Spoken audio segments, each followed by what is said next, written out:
मैं अमित कुमार। हमारे oneness classes के यूट्यूब चैनल पर आपका स्वागत है। आज हम फिजिक्स के दर्पण सूत्र फर्स्ट लेसन का दर्पण सूत्र जो पढ़ाएंगे आज पढ़ाने वाले हैं। तो चलिए देखते हैं क्वेश्चन। लिखा हुआ है गोलीय दर्पण में सिद्ध करें कि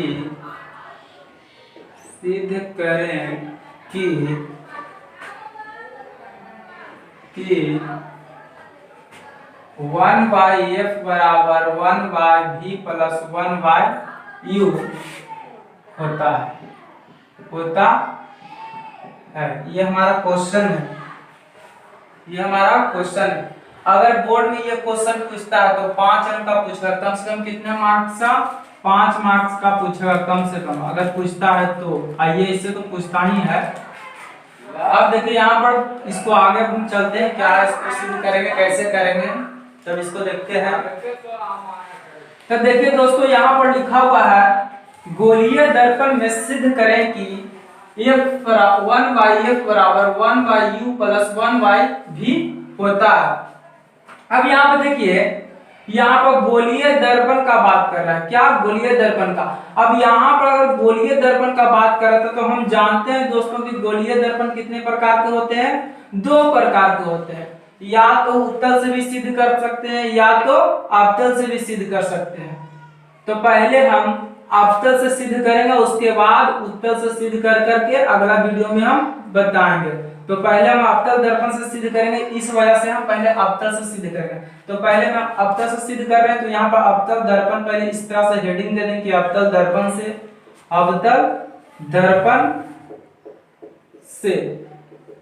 अब यहाँ के बाद देखिए अवतल दर्पण से, हम तो अवतल दर्पण हेडिंग बना दिए। अब इसका फिगर बनाना है, इमेज बनाना है। अब इसको कैसे बनाएंगे? तो आप पढ़ोगे अवतल दर्पण, वैसा गोलीय दर्पण जिसके बाहरी सतह पर कलय किया होता है उसे अवतल दर्पण कहते हैं। तो सर्वप्रथम पहले अवतल दर्पण बना लेते हैं। हम जानते हैं कि जिसके बाहरी सतह पर कलय किया हुआ होता है उसे अवतल दर्पण कहते हैं। ये देखिए हम दोस्तों यहाँ पर बाहरी सतह पर इसको कलय कर दिए हैं। अब कलय किए हैं तो इसका एक प्रधान अक्ष होता है, या तो मुख्य अक्ष भी इसको बोल सकते हैं। प्रधान अक्ष या मुख्य अक्ष भी से बोल सकते हैं। अब यहाँ के बाद देखिए, हम जानते हैं इस पॉइंट को ध्रुव कहते हैं। ध्रुव को P से सूचित किया जाता है। ये फोकस है जिसे F से सूचित किया जाता है, और ये केंद्र वक्ता केंद्र जिसे C से सूचित किया जाता है। अब यहाँ पर देखिए दोस्तों, ये तो हो गया दर्पण। अवतल दर्पण का बात कर रहे थे, अवतल दर्पण हम तो बना दिए। अब यहाँ पर देखिए, कोई हम वस्तु यहाँ पर O ले रहे हैं। क्या ले रहे हैं? O, एक वस्तु है। अब यहाँ से देखिए, हम यहाँ से आपतित किरण निकाल रहे हैं। अब दर्पण से परावर्तन के बाद यहाँ पर आके प्रतिच्छेद करती है, यानी प्रतिच्छेद करती है तो इस जगह पर जो काटती है तो यानी कि इमेज बनता है। तो इमेज बनता है, इसीलिए इसे I से हम डिनोट कर दिए, यानी सूचित कर दिए इसको कि यहाँ प्रतिच्छेद किया है तो इस बिंदु का नाम I होगा। तो यहाँ पर डिनोट कर दे कि I होगा। अब C को EO है, इस पॉइंट को कट, यहाँ पर परावर्तन हुआ यहाँ से, तो इस बिंदु का भी नाम दे देते हैं A दे दिए, और इस पॉइंट को C को डॉट डॉट से मिला देते हैं A बिंदु से मिला दिए।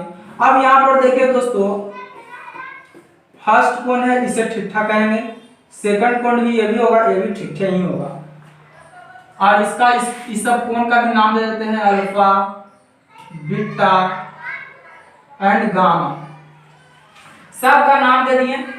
अब देखिए आप लोग पढ़े होंगे कि ध्रुव से फोकस की दूरी को फोकस दूरी या फोकसांतर कहते हैं। इसे स्मॉल f से सूचित किया जाता है। हम सूचित कर दे रहे हैं कि मतलब PF को स्मॉल f कहेंगे। क्यों? क्योंकि डिफिनेशन इसका ध्रुव से फोकस की दूरी को फोकस दूरी कहते हैं। अब यहां से देखिए, ये I वाला को क्या कहेंगे? ध्रुव से P बिंदु से PI जहां पर प्रतिच्छेद किया है दर्पण, यहाँ पे देखिए तो यहाँ से चला गया तो यहाँ पे प्रतिच्छेद मतलब काटा था, और जिस बिंदु को काटता है उसे प्रतिबिंब कर दिया। प्रतिबिंब की दूरी को V से सूचित किया जाता है, तो यहाँ P से I की दूरी को हम V कहेंगे। P से I की दूरी को क्या कहेंगे? V कहेंगे। अब देखिए PC यहाँ के देखेंगे, यहाँ की दूरी को हम क्या कहेंगे? हम जानते हैं ध्रुव से वक्ता केंद्र की दूरी को वक्ता त्रिज्या कहते हैं, और वक्ता त्रिज्या को R से सूचित किया जाता है। अब देखिए यहाँ से ध्रुव से वक्ता केंद्र की दूरी ये है, और यहाँ से इसको वक्ता त्रिज्या, ध्रुव से वक्ता केंद्र की दूरी को वक्ता त्रिज्या कहते हैं, और इसे स्मॉल r से सूचित किया जाता है। यहाँ से यहाँ की दूरी को हम स्मॉल r कर दिए, कोई दिक्कत तो नहीं होना चाहिए। और इसके बाद देखिए वो हम वस्तु माने हैं, क्या माने हैं? वस्तु। तो यहाँ से यहाँ के देखिए वस्तु की दूरी को हम लोग u से मापते हैं, तो हम लोग u से इसे दर्शा दिए कि वस्तु की दूरी को u से मापते हैं। यहाँ से यहाँ की दूरी को स्मॉल f कहते हैं, यहाँ से यहाँ की दूरी को v कहते हैं, यहाँ से p से c की दूरी को r कहते हैं, p से o की दूरी को u कहते हैं, क्योंकि o है से वस्तु है, वस्तु की दूरी को o से सूचित किया जाता है, डिनोट किया जाता है। अब यहाँ से देखिए कुछ नहीं करना इसमें, अगर माना कि लिखना है तो कुछ नहीं करना, जो हम किए हैं उसको खाली हूबहू नीचे उतार देंगे, माना कि क्लियर हो गया। माना कि लिखना बहुत आसान है। अब यहाँ से देखिए हम कहेंगे सब सर्वप्रथम क्या है, क्या एक अवतल दर्पण, तो कहें कि माना कि एक अवतल दर्पण है। तो यहाँ से देखिए लिखेंगे माना कि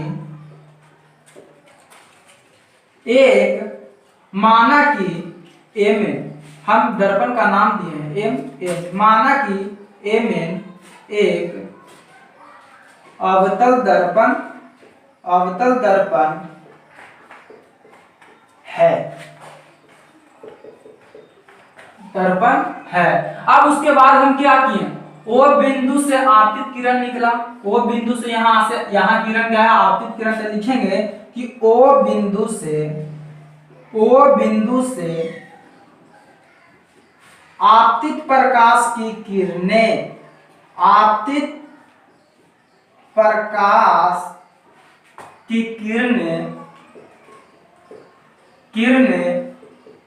क्या किससे टकराए? वो बिंदु से आपतित प्रकाश की किरणें किससे टकराए? एक बिंदु से टकराए, तो हम कहें कि वो बिंदु से आपतित प्रकाश की किरणें एक बिंदु से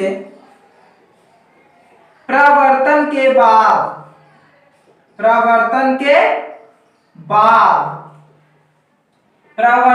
बाद कहां प्रतिच्छेद करती है? C और F के बीच में, यही पढ़ा के ना प्रतिच्छेद करती है। वो बिंदु से आपतित प्रकाश की किरणें आती है, अब एक बिंदु से परावर्तन के बाद क्या होता है?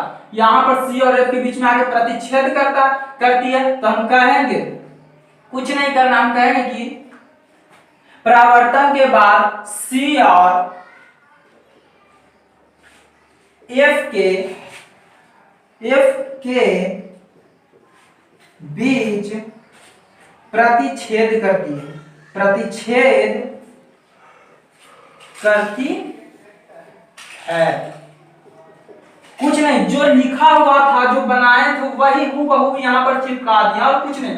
और क्या किए थे? C को एक बिंदु से मिलाए थे, तो कहेंगे और चाहे एवं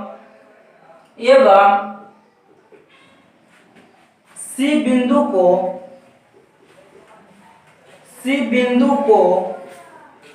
A से मिलाया। अगर आप चाहते हैं कि और माना कि लंबा करें 2-3 लाइन, कोई दिक्कत की बात नहीं, 2-3 और लंबा कर सकते हैं, 2-3 लाइन। वो कैसे?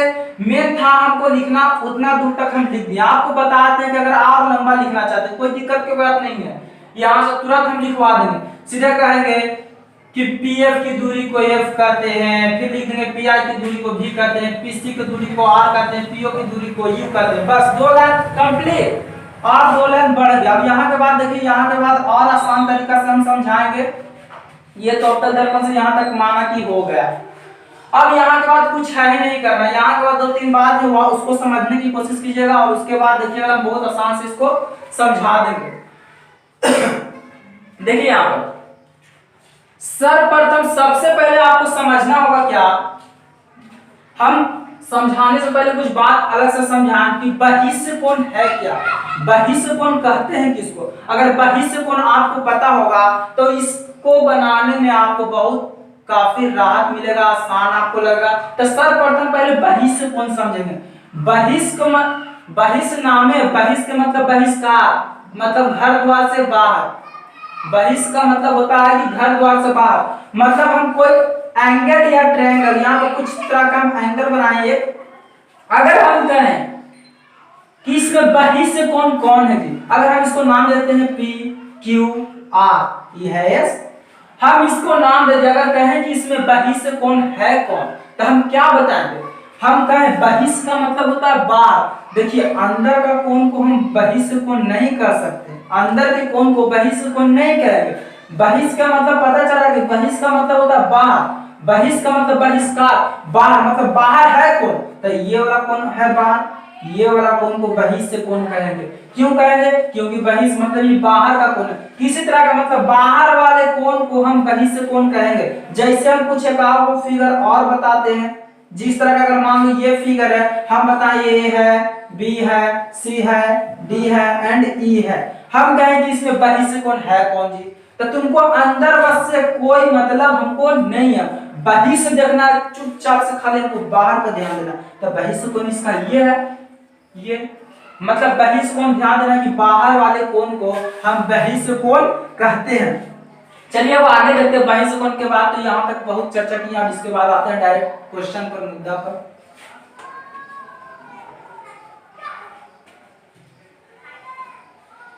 अब यहाँ से देखिए हम कुछ त्रिभुज का नाम लिख रहे हैं, आप फिगर में देखिएगा फिगर में है या नहीं, ठीक ना।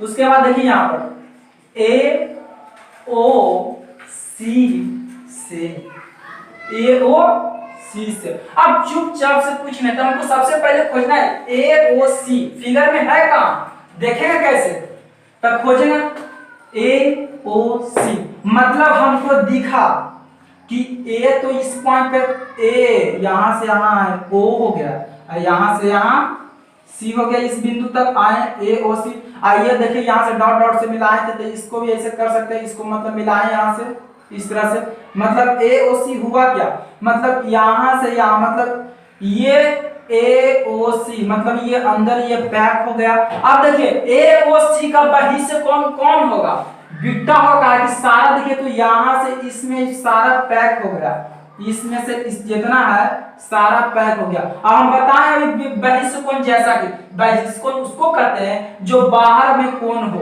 तब बहिष्ठ कोण ए ओ सी का बहिष्ठ कोण कौन होगा, बीटा होगा, क्योंकि बीटा तो बाहर है, इस ए ओ सी से बाहर है बीटा, तो हम बीटा लिखेंगे, बीटा बराबर, अब देखिए बीटा बराबर क्या लिखेंगे, ये दोनों के कोण को जोड़कर, मतलब ओ वाला कोण ए का कोण जो है थीटा, ये दोनों के कोण को जोड़ेंगे तब होगा बीटा के बराबर। अब देखिए हम जोड़ते हैं, अल्फा प्लस थीटा लिखते हैं, देखिए यहाँ पर अल्फा है और अंदर पे एक थीटा, यहाँ तो अल्फा प्लस थीटा लिखेंगे। अब कुछ नहीं करना, खाली इसको इस तरफ करते हैं, इसको इस तरफ करते हैं, ताकि आपको समझने में क्या होगा, आसानी होगा। तो अल्फा प्लस थीटा, तो अल्फा प्लस थीटा हम लिख देते हैं, अल्फा प्लस थीटा हम लिख देते हैं। अब बराबर बीटा है तो बराबर बीटा, कुछ नहीं किए, इस लाइन को इधर कर दिए, इसको इधर कर दिए, पहले भी बीटा के बराबर इतना था, अभी भी बीटा के बराबर इतना ही है। अब इसको कुछ नहीं करना है, हम लिखेंगे क्या, थीटा बराबर, थीटा प्लस में तो थीटा लिखें, बीटा है तो बीटा, ये प्लस में अल्फा है इस तरफ, इसको ट्रांसफर ऊपर क्या करेंगे तो क्या चीज में होगा, माइनस में होगा अल्फा, यानी कि हम कह सकते हैं थीटा बराबर बीटा माइनस अल्फा, ये मेरा थीटा का वैल्यू हो गया, ये थीटा का क्या हो गया, वैल्यू, मान हो गया। अब देखेंगे अगेन लिखेंगे ए जी अगेन, या तो पुनः भी कर सकते हैं, पुनः। अब इसके बाद देखिए ए ओ सी तो हो गया, फिर लिखते हैं कुछ त्रिभुज का नाम, आप देखिएगा उसमें खोजने की कोशिश कीजिएगा, त्रिभुज ए ओ आई से, देखिए तो आपको मिला, जरूर मिला होगा, देखिए यहाँ पर ए ओ आई मतलब ए, यहाँ पर ए पॉइंट पर ए है, ओ है एंड आई, यहाँ मिल गया, बिल्कुल मिला, 1 2 3, मतलब इसको हो गया। आप उसी तरह से बताए थे बहिष्य कोण। अरे बहिष्य कोण होता है क्या? कुछ नहीं, हम बताएं कि बाहर वाले कोण को बहिष्य कोण कहते हैं। अब यहां से देखिए ए ओ आई का मतलब बहिष्य कोण होगा कौन? यहां से घेरना स्टार्ट करते हैं, यहां से आए और आई तक आए और यहां से फिर इस तरह से मिला दिए, आई तक आए और फिर मिला दिए, तो ए ओ आई का बहिष्य कोण कौन हो गया? गामा।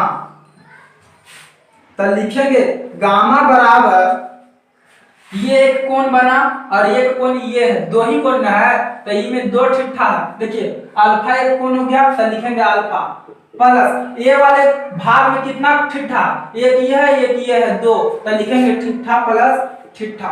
यहां तक कोई दिक्कत फ्रेंड? अब यहां से देखिए गामा बराबर खाली कैलकुलेशन है, मैथ जिसको आता है समझ में उसको तो बहुत आसानी से समझ में आएगा। अब यहाँ के बाद देखिए अल्फा प्लस एक एक ठिठ्ठा को जोड़ेंगे तो टू ठिठ्ठा तो होगा, यहाँ तक तो किसी को दिक्कत नहीं होना चाहिए। अब देखिए गामा बराबर अल्फा प्लस टू है तो टू। अब देखिए ठिठ्ठा का मान हम निकाले थे बीटा माइनस अल्फा, तो हम यहाँ पर देखिए तो बीटा माइनस अल्फा लिख दे तो कोई दिक्कत नहीं होना चाहिए। अब देखिए यहाँ पर गामा बराबर alpha plus two beta multiply किए, टू से बीटा में मल्टीप्लाई किए तो टू बीटा हो गया, अब अल्फा में मल्टीप्लाई करेंगे तो माइनस टू अल्फा हो जाएगा, माइनस टू अल्फा हो जाएगा। अब यहां तक हो गया। अब देखिए गामा बराबर टू बीटा प्लस में तो टू बीटा जस्ट के तस लिख दिए। अब देखिए दो अल्फा में से एक अल्फा घटाएंगे तो क्या बचेगा? माइनस वन अल्फा बचेगा, कोई यहां तक दिक्कत नहीं है। अब देखिए यहां के बाद कुछ नहीं, गामा है तो गामा माइनस अल्फा को इस तरफ लाओगे तो प्लस अल्फा हो जाएगा, बराबर टू बीटा है तो टू बीटा लिखेंगे। अब इसीलिए देखिए तो हम इसको पलट के लिख सकते हैं टू बीटा बराबर गामा प्लस अल्फा, ताकि यहाँ तक में कोई इशू नहीं होना चाहिए। खाली इसी को पहले भी बीटा के बराबर गामा प्लस अल्फा था, अभी भी टू बीटा के बराबर गामा प्लस अल्फा, यहाँ तक कोई इशू नहीं होना चाहिए। अब यहाँ के बाद देखिए यहाँ के बाद तो कुछ है ही नहीं, यहाँ तक आ गए तो बहुत आसान तरीके से समझ में आपको आएगा। अब देखिए यहाँ तक आ गया। अगर देखिए एक यहाँ पर बात है कि अल्फा बीटा और गामा का मान बहुत कम होता है, तो उस कंडीशन में साइन का प्रयोग करते हैं या तो tan का प्रयोग करते हैं। अगर हम साइन का प्रयोग करेंगे तो आगे चल करके हमको फिर से tan में कन्वर्ट करना पड़ेगा, फिर हमको वही बात हम जानते हैं कि साइन और tan पर करवे करते हैं यूज, तो हम डायरेक्ट का tan का यूज क्यों नहीं करेंगे, फिर हम साइन का यूज करेंगे फिर tan का यूज करेंगे, वो लंबा प्रोसेस हो जाएगा। इस वजह से हम यहाँ से tan का प्रयोग करते हुए आगे इस बात को हम चलते हैं। जब अल्फा बीटा बहुत कम होता है तो उस जगह पर tan या sin प्रयोग करते हैं, हम यहाँ पर tan का प्रयोग करेंगे। तो लिखते हैं यदि अल्फा बीटा एवं गामा बहुत कम हो, क्या हो? बहुत कम हो। यहां तक आ गया। अब यहां के बाद देखिए यहाँ के बाद बिल्कुल आसान है, यहाँ के बाद बिल्कुल आसान है। अब देखिए बहुत कम हो, देखिए यहाँ पर दोस्तों यहाँ पर टू है तो टू जैसे है वैसे लिखेंगे। बीटा हम बताएं कि बहुत कम रहता है, मानते हैं यहाँ पर लिखाते हैं tan का प्रयोग भी करते हैं एंड sin का भी प्रयोग करते हैं, और sin का प्रयोग करेंगे तो फिर tan में चेंज करना पड़ेगा, डायरेक्ट हम इसे tan में चेंज कर देते हैं, tan बीटा। यहाँ देखिए टू बीटा था तो टू tan बीटा की बराबर है, तो बराबर गामा है तो tan गामा करेंगे, प्लस है तो प्लस करेंगे, यहाँ पर देखिए अल्फा है तो tan अल्फा करेंगे। यहाँ तक में कोई प्रॉब्लम नहीं होना चाहिए। अब जैसा कि आप 10वां में पढ़े होंगे त्रिकोणमिति में पढ़े होंगे tan थीटा का फार्मूला होता है, tan थीटा का फार्मूला होता है लंब बटा आधार। ठीक है, तीन जगह को उधर ही तो जगह को जगह से हम जैसा कि जानते हैं कि tan थीटा का फार्मूला होता है, tan थीटा का फार्मूला होता है लंब बटा आधार, लंब बटा आधार।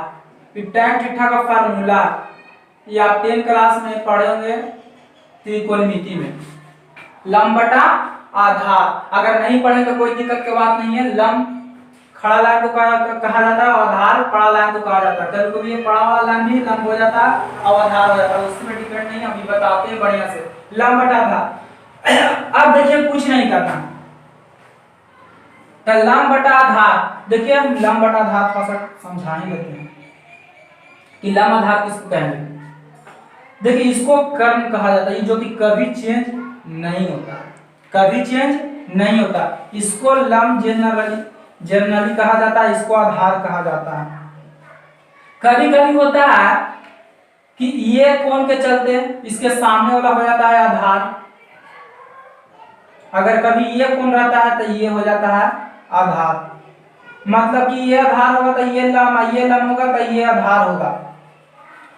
कहने का मतलब यह है कि लंब मुख्य रूप से चलता है कि खड़ा वाला लाइन को लंब करते हैं, सीधा सी बात है, और पड़ा वाला लाइन को आधार करते हैं। इतना ही बात ध्यान में रखिए, अगर आप ज्यादा डीप में जाइए तो दिक्कत होगा। अभी इसको खड़ा वाला लाइन को लंब करते हैं और पड़ा वाला लाइन को आधार करते हैं। अब यहाँ पर देखिए, यहाँ के बाद कुछ नहीं है। अब देखिए बीटा है लास्ट में, तो पहले हम बीटा खोजेंगे, बीटा इसमें है कहाँ जी, तो देखिए तो बीटा इस पॉइंट पे है ना, तब बीटा इस पॉइंट पर है, तो हम जानते हैं कि tan है, tan बीटा, तो tan का फॉर्मूला वहां लिखा है कि लंब बटा क्या होता है, आधार होता है। तो लंब इसमें AP का काम करेगा, ये जो लंब है सब के लिए लंब ये काम करेगा AP, लंब के लिए सब के लिए क्या काम करेगा, AP काम करेगा। ये लंब का हो गया, हम बताएं कि खड़ा वाला लाइन को लंब करते हैं और पड़ा वाला लाइन को आधार करते हैं। tan बीटा का बात कर रहे हैं, 2 tan बीटा, 2 है जैसे 10, tan का फॉर्मूला था लंब बटा आधार, बीटा है तो बीटा यहाँ पर देखिए, बीटा खोज लेंगे यहाँ पर, और लंब का काम कर रहा है ये, आधार का काम कुछ करेगा, PC करेगा। क्यों, कहा कि बीटा का बात करते हैं, बीटा इसी पॉइंट बना है तब PC। उसी तरह से देखेंगे 2 है तो 2, कोई दिक्कत की बात नहीं है। अब लंब बटा आधार का लंब हो गया कुछ AP, तो AP हम यहाँ पर लिखे, बटा आधार क्या है PC, PC लिख देंगे, बराबर है बराबर tan गामा, उसी तरह से tan गामा, देखिए तो गामा इस पॉइंट पर है, तो लंब तो इसी के लिए, लंब तो यही काम करेगा, गामा के लिए आधार कौन हो जाएगा PI, AP है तो AP और फिर PI, प्लस है तो प्लस गामा। अब अल्फा के लिए देखेंगे, अल्फा कहाँ है, यहाँ है, लंब तो यही AP काम करेगा और PO आधार काम करेगा, AP है तो AP और ये हो गया PO। यहाँ तक में कोई दिक्कत नहीं होना चाहिए। अब यहाँ के बाद देखिए कुछ नहीं करना, सबका वैल्यू पुट कर देना है, जैसे लिखा हुआ है 2 है तो 2 लिखेंगे। अब देखिए तो AP का कोई मान हम लिखे हैं नहीं, तो AP जस्ट के तस लिख देंगे, जो है वही लिख देंगे। अब देखिए यहाँ के बाद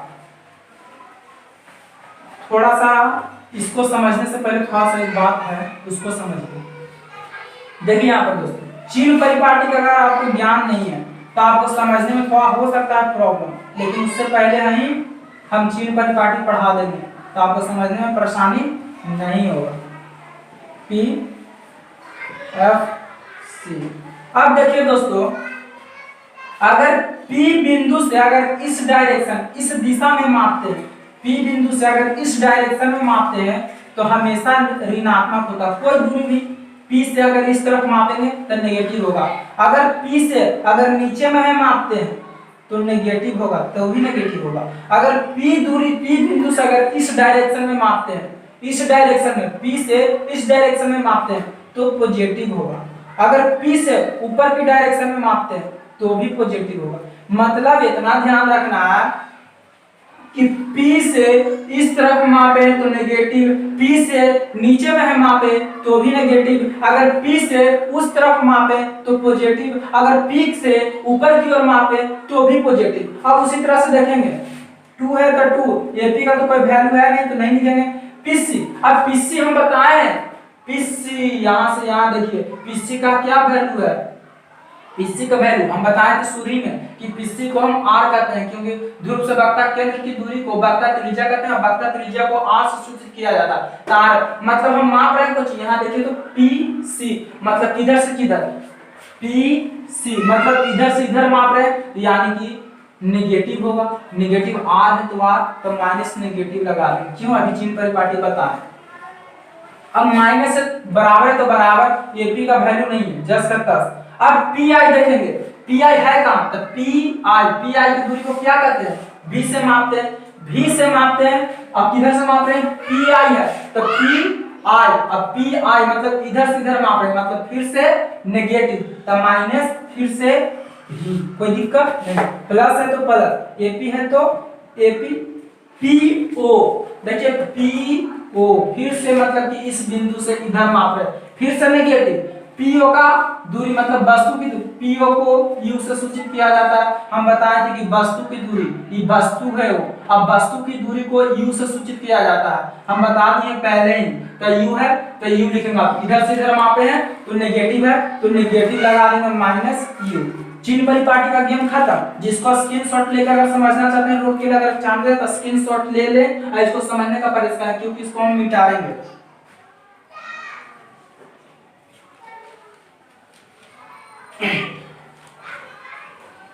अब यहाँ के बाद देखिए, अगर आप 8 क्लास में मैथ पढ़ रहे होंगे तो आपको पता होगा कि नेगेटिव को हम कभी भी नीचे नहीं रखते, नेगेटिव को ट्रांसफर ऊपर करते हैं, उससे कोई मतलब अंक में परिवर्तन नहीं होगा, कोई मान में परिवर्तन नहीं होगा। आपको खाली इतना ध्यान रखना है कि नेगेटिव नीचे नहीं रखना, नेगेटिव नीचे नहीं रखेंगे, डायरेक्ट ऊपर खींचेंगे इसको, तब भेजेंगे 2 है तो 2 लिख देंगे इनटू माइनस ए पी बटा आर, नेगेटिव ऊपर कुछ नहीं करना। इसी तरह से इसमें भी माइनस ए पी बटा भी। अब इसमें भी क्या कुछ भी नहीं, कुछ इशू है ही नहीं। अब देखिए अगर आप पढ़े होंगे पहले प्लस गुना माइनस तो माइनस, माइनस गुना प्लस तो प्लस, प्लस गुना प्लस तो भी प्लस, सॉरी माइनस गुना प्लस करते हैं तो माइनस होता है, और यहाँ पर देखिए माइनस गुना माइनस करते हैं तो यहाँ पर भी प्लस होता है। मतलब कहने का मतलब मेरा ये आता है कि यहाँ पर क्या प्लस गुना, अगर ये माइनस ऊपर भेजेंगे तो क्या होगा गुने में जाएगा, तो गुना जाएगा, प्लस गुना माइनस करेंगे तो क्या आता है प्लस गुना माइनस करेंगे तो माइनस। अब इसको कैलकुलेशन करेंगे तो क्या आएगा माइनस, एपी है तो एपी और बटा यू है तो यू। अब यहाँ के बाद देखिए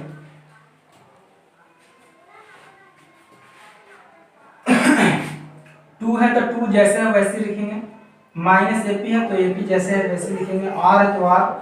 अब देखिए एक बात इसमें कॉमन आपको लग रहा हो क्या कि देखिए तो माइनस माइनस, ये भी माइनस में है ये भी माइनस है, मतलब दोनों में माइनस है, माइनस कॉमन निकाल सकते हैं ना माइनस। अब देखिए दोनों में एपी भी कॉमन है, एपी है तो माइनस एपी हम कॉमन निकाले तो कोई दिक्कत। अब देखिए यहाँ पर कुछ नहीं बचेगा तो 1 बचेगा, भी है तो भी, माइनस जब कॉमन निकाले तो ये कोची में हो जाएगा माइनस से प्लस में हो जाएगा।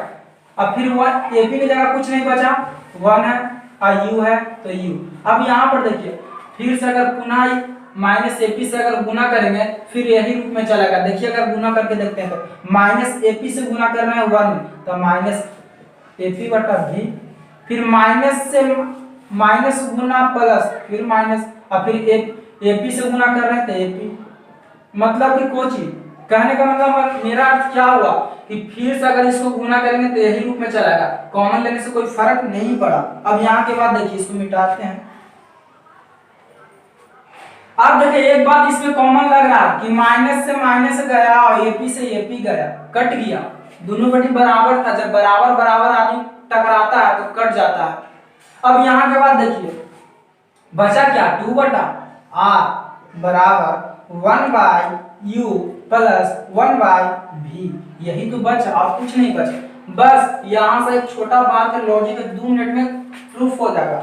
अब देखिए यहाँ से बात एक फार्मूला पढ़ोगे इससे पहले ही सिद्ध होता है कि f बराबर r बाई 2 होता है, कि ऐसा पढ़े होंगे तो बताइए। तो फार्मूला पहले से अगर बताइए यहाँ पर कुछ नहीं तो 1 तो छिपा हुआ है, अगर 1 से हम r में गुना करेंगे तो जानते हैं कि जब बराबर होता है तो तिरछा तिरछी मल्टीप्लाई होता है, क्रॉस मल्टीप्लिकेशन। अब यहाँ पर देखिए r को 1 से मल्टीप्लाई करेंगे तो क्या होगा r होगा, अब बराबर है तो बराबर, f को 2 से मल्टीप्लाई करेंगे तो क्या होगा 2f होगा, बिल्कुल सही। अब यहाँ के बाद देखिए यहाँ से देख लीजिएगा, यहाँ से समझिएगा 2 है तो 2 r के जगह पर हम लिख सकते हैं, यानी कहे कि मतलब कुछ r के बराबर 2f है तो हम लिख सकते हैं r के जगह पर 2f, r के जगह पर हम 2f लिख रहे हैं तो r की जगह यहाँ 2f लिख दें, बराबर है तो बराबर 1 बाय u है तो 1 by u plus 1 by v है तो 1 बाय v। अब देखिए 2 से 2 गया कट गया, अब देखिए बचा क्या 1 बाय a बराबर 1 बाय v प्लस 1/u। अब देखिए यहाँ पर मेरा क्या हो गया, प्रूफ, लिख देंगे प्रूफ दैट, ये मेरा प्रूफ हो गया फार्मूला। देखिए दोस्तों, यहाँ से यहाँ अगर दर्पण सूत्र हम यहाँ पर सिद्ध किए हैं, बहुत अच्छा से समझाने की कोशिश की है, बहुत अच्छा से और बहुत धीरे धीरे और आराम से समझाएं। कहीं पर दिक्कत होगा तो कमेंट करिएगा, वहां पर हम सॉल्यूशन करेंगे। वहां पर कमेंट करिएगा कि यहाँ पर समझने में नहीं आ रहा है तो टॉपिक उसको हम बताने की कोशिश करेंगे। अगर यहाँ पर किसी प्रकार का कोई दिक्कत, हम तो समझाएं, बहुत बढ़िया से आया होगा, समझ में काफी अच्छा। अब देखिए, अगर वीडियो अच्छा लगे तो लाइक सब्सक्राइब शेयर करना ना भूलें, और बगल में सब्सक्राइब करिएगा तो घंटा मिलेगा, उसको दबा दीजिएगा, टक से ऑल पर जाकर क्लिक कीजिएगा। जैसे अगर कोई वीडियो हम अगर नया लाते हैं, अपलोड करते हैं जैसे, तो आपको सबसे पहले नोटिफिकेशन मिल जाए। धन्यवाद।